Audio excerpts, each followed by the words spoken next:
Well, hello there. And hello to you too.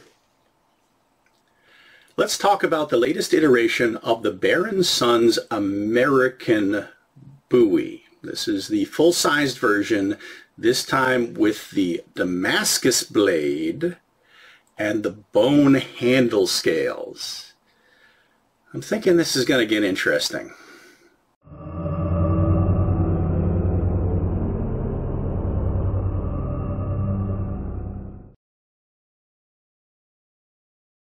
Alright, so I think this review is going to get interesting right here at the start as we talk about the out-of-the-box edge, and in showing you the out-of-the-box edge we also need to talk about the steel a bit. Now, the other three Baron Son knives that I reviewed so far, the two Gold Rushes and the Freedom Fighting Bowie, came shaving sharp out of the box and have remained so. Flat saber ground blades with really small secondary edge bevels. So excellent slicers. This one, shaving sharp out of the box, yes, but a bit toothier. Flat saber ground, yes, but okay, let's talk about that steel. The Gold Rushes that I reviewed were in Sandvik. The Freedom Fighting Bowie was in D2. The company describes this as being high-definition Damascus, folded steel made out of two unspecified kinds of high-carbon steel and nickel silver. Does that mean it's good against werewolves?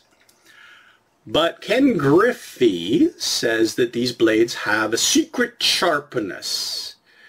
They are somehow sharper in function than they feel like they are. And he says, you know, look at the knife on a microscopic level. And yes, folded steel, especially high definition, big grain folded steel, would be naturally quite toothy. Shaving sharp out of the box, but okay, let's see how it does on something like paper. Okay.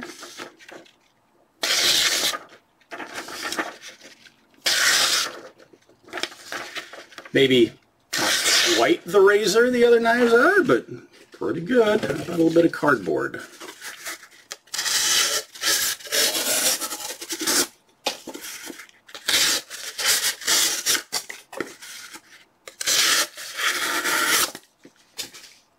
Pretty good. Let's talk about the sheath. In this case, it's a good sheath, but I'm not crazy about it. Absolutely fits the knife very well, did not need any break-in to speak of to get it to draw and resheath smoothly. And unlike some of the challenges I was having with the Gold Rush Bowies, because this does have a straighter blade profile, it does draw and resheath without so much risk of cutting its own sheath to pieces. So that's good. Comes with a pretty wide belt loop, and this is actually the thing I'm not so crazy about. And we'll talk about this in carry and handling. For a knife of this length, it doesn't really allow the knife to move with me or draw as smoothly as the Dangler style, which came on my large Gold Rush, but also came with my Freedom Fighting Bowie, which has a very similar blade profile to this one. So what I've been doing more often than not is carrying this knife in this sheath, because I do like the way the Dangler moves with me and gets out of my way. Also, and this is what I've been doing with it actually most of the time, is just folding that out of the way and shoving the whole thing in my belt or waistband for cone carry style. Yeah, I really just kind of like the way it works. Yes, this sheath is kind of wide for this blade, but it is the right length. Just have a little bit of play in there, but that also makes for a smoother draw and resheathing experience. So I think I'm probably going to go get another one of these sheaths. They're only about $30 from the manufacturer currently for this knife. Before I run my impact and durability tests, and frankly I'm more than a little nervous about how they're going to go, let's talk about fit, finish, build quality specifications. Starting with $190 was the best deal I recently found for this at Amazon. Now it's going for a little bit more than that at Chicago Knife Works, but at Chicago Knife Works you can get a stag-handled version, you can get a Sandvik steel blade, which is significantly cheaper, and you can get a smaller version, kind of like the difference between the two sizes of the Gold Rush buoys. Am I going to get any of those or all of those? I don't know yet. We'll see how this one does for me first. Talked about the Damascus and the edge already. Blade length, 9 1/8 inches, about 23 centimeters. Width, 1 5/8 inches, about 4 centimeters. So similar dimensions to my Freedom Fighting Bowie from Baronson. But, as mentioned, that knife is 5 millimeters thick and pretty hefty. My Gold Rush buoys are 4 millimeters thick at the spine. This one on the website says it's supposed to be 4. Now, tang, definitely yes, but blade spine, a little bit less. Not much, maybe 3.5, 3.75 millimeters, and I think some of that reduction happens in finishing, maybe even acid etching. Is that going to affect durability? Okay, we're talking about a really high, flat saber grind. So it's a really keen edge with not a lot of metal at all behind it. How's it going to do? We're going to find out. Lines are reasonably crisp, but you can definitely see some signs of, well, it being kind of handmade. No obvious flaws or inclusions in the folded steel. One thing, though, that kind of makes me sad about the blade is the bevel on the clip point is almost non-existent. And if you guys have been following my big Marshall knife videos, you know the way I like to use these. I like at least a chopping edge on that false edge. So I'm going to have to do something about that, assuming it survives the impact testing. But let's talk about the friendly end. Brass guard, everything's tight, lines are clean, except for, okay, a couple of things that are pretty glaring. One is not so glaring, though. The gap here visible on the bottom where the scales meet the guard, yeah, there's a bit of a jagged hole in there, and it's a little roughly finished at the top of the tang. It's kind of that last quarter of an inch. But my biggest issue, and given that these scales are white, I don't know how that's going to show up. But maybe you can, maybe right there you can see it. Okay, on both sides, rounded sides, flat front and back, but I think somebody stuck the scales into whatever was shaping them offset or out of spec because, yeah, thin on one side, thick on the other. You flip it over, you got the same imbalance, and what that's doing is it's twisting the knife out of line in my hand. If it feels like it's straight, it's actually canted nearly 5 degrees to the left. So I'm absolutely going to have to do something about that. And we'll see how easy this bone is to work. You can kind of see a core in the bone. It looks smooth, but it's actually pretty grippy. But yeah, being offset. I'm going to go ahead and run the impact test before I change that. And that means I'm going into it with a blade alignment that's not quite right. Is that going to make it worse? All right. Gus Wolf, definitely check out his channel and his video on this knife. Had concerns about its durability, and he reached out to Ken Griffey at Baronson and asked him, okay, so what can I and can't I do with the knife? And Ken's response was, it's not a machete, so don't use it rough. Well, some of the things I'm about to do to it kind of fall into that category, and maybe that means I shouldn't do the things, but I'm going to do the things. So, wish me luck.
How'd it do? I'm officially impressed. Pretty much zero damage. All right, you're seeing a little scuffing on the surface of the blade. We'll get to that in a second. But first test, thrusting and stabbing into my pel. Stab him. Multiple layers of thick cardboard backed up by a couple of inches of compressed brown paper bag paper backed up by wood. And I used 4 grips, 2 forward and 2 in the reverse grip. Edge conventionally facing away from me and North American Bowie style facing towards me. And all 4 grips, there was insignificant slippage with this grip and no uncomfortable collisions with that guard. So that's impressive. I did have a little challenge getting my tip on consistently exactly where I wanted it. I did better actually with the blade reversed, and we've talked about that in other videos about these clip point style buoys. But penetration was really impressive. No bending or damage. So on to the test that I was pretty sure if it was going to fail any of them, it would fail this one, and that's the abusive test. Chopping and slashing into a piece of hard bamboo. I'm looking to see if I can intentionally induce a chip or a roll and a fragile edge, especially if I'm not hitting it at an ideal angle. And because of the cant in this grip, I really couldn't. I could definitely feel I wasn't getting it at the correct angle, no matter how hard I tried.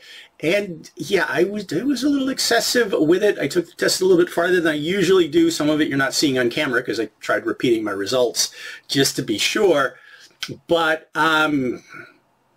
zero diminishment, both by eye and by feel. Yeah.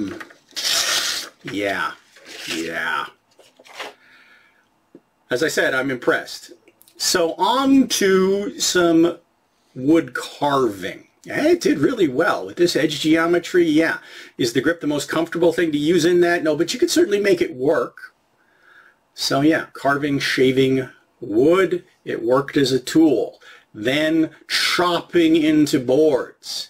And again, I decided to go just a little bit harder than I usually do, but this knife turned out to be a phenomenal chopper.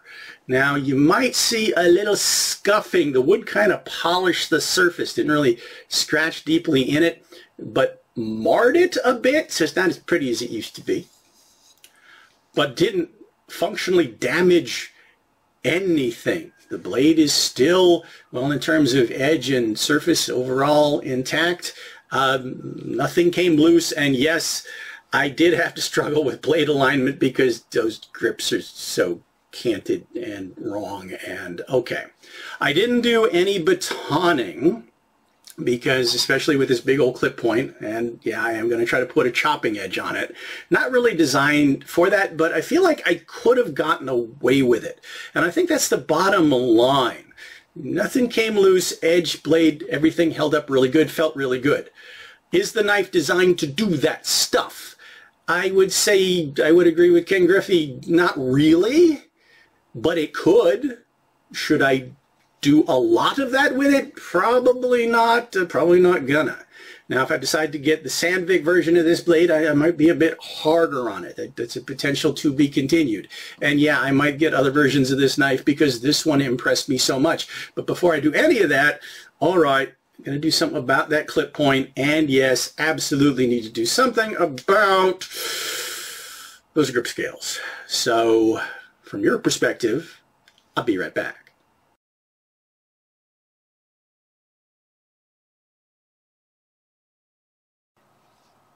All right, down to the unflattering waistline view to talk about carry with this knife in this sheath. Now compare that to check out my videos on the full-size Gold Rush and the Freedom Fighting Bowie with the dangler system, the ups and downs in my head for that. I generally prefer having a blade firmer to me than flopping around, but with a really long blade that can also be problematic.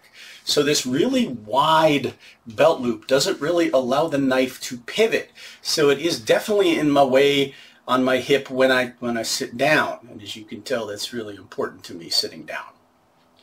So I kind of have to work around the length of the blade. Most of the time I am just shoving it into my belt or waistband for cone carry style. But let's talk about drawing the long blade like this. Now, because the blade is straight, I'm not getting the same kind of snagging I was getting with this profile of blade, where I was afraid that, well, between that really super sharp tip and that super slicey belly, I would cut the sheath apart, both in drawing and resheathing, if I didn't get it clean. This one, okay, because it's straighter and, well, actually pretty slim, fits the sheath really well. I can draw, well, I can draw in a conventional draw. Now, yeah, because of the length and height of the sheath and the lack of give in the, it doesn't have that swivel, I do have to bring my shoulder way up, and that's pretty uncomfortable. Also, if I'm trying to resheath that way. My arthritic old shoulders don't like that. Reverse grip, though, yeah, that's pretty smooth, and obviously it's coming out with the spine forward, which is still useful. Talk about that in handling. Also easier to resheath it this way. Saw a little bit of a snag there. You still got to be careful with it because the knife is super sharp and the leather is not the thickest. Cavalry draw, though, yeah, I can pull that off because the blade is straight. I'm not getting the same kind of snagging I was getting. The twisting, that became an issue with this profile. So, yeah, I'm living with this sheath, but I definitely think I preferred the dangler.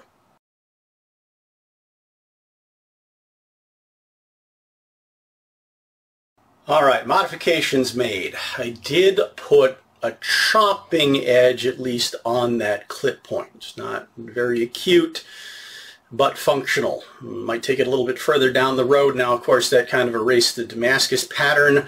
I will have to re-etch it if I want to bring that back. But biggest modification, yes, rounding, reshaping, balancing the grip scales, and I can attest that this is indeed real bone because, yeah, if you've never smelled bone under the friction of a power tool before, my daughter wondered what the hell the smell was, and I said, does it remind you of being in a dental chair and having your teeth drilled? And she said, I wouldn't know, I've never had my teeth drilled, and she's 30. But yeah, I was having some serious flashbacks to like root canals and stuff. So, Now, when I refinished it, I didn't take it down back to its original polish. I stopped at about 800 grit. So it still looks pretty clean, but just a tad grippier. And yes, it corrected the twist. So yeah, the blade's not out of angle anymore. Overall, yeah, the grip is rounder. But I think that was a massive, massive quality control fail that the scales were so off. Now, handling, though, all right. So some quick comparisons are going to be comparison videos going forward. But in this case, all right. Weight, very similar to the full-size Gold Rush. It is actually a little bit lighter than the full-size Gold Rush. Similar blade length, of course. But when it comes to blade profile as well as blade length, that Freedom Fighting Bowie, okay, this is a whole lot heavier and more massive. When I pick this knife up, it feels almost insubstantial, shall we say. So yeah, very fast in hand, very light. That also makes it easy, light to carry. But when it comes to blade presence, let's talk about that up front. It does have enough length and enough guard that, yeah, you could potentially block with it, but I wouldn't want to block anything coming in that had serious mass and inertia. If you can think about parrying something like a rapier or a small sword, I think I can get away with something like that, but yeah, anything that would hit harder than that, I do think I would struggle.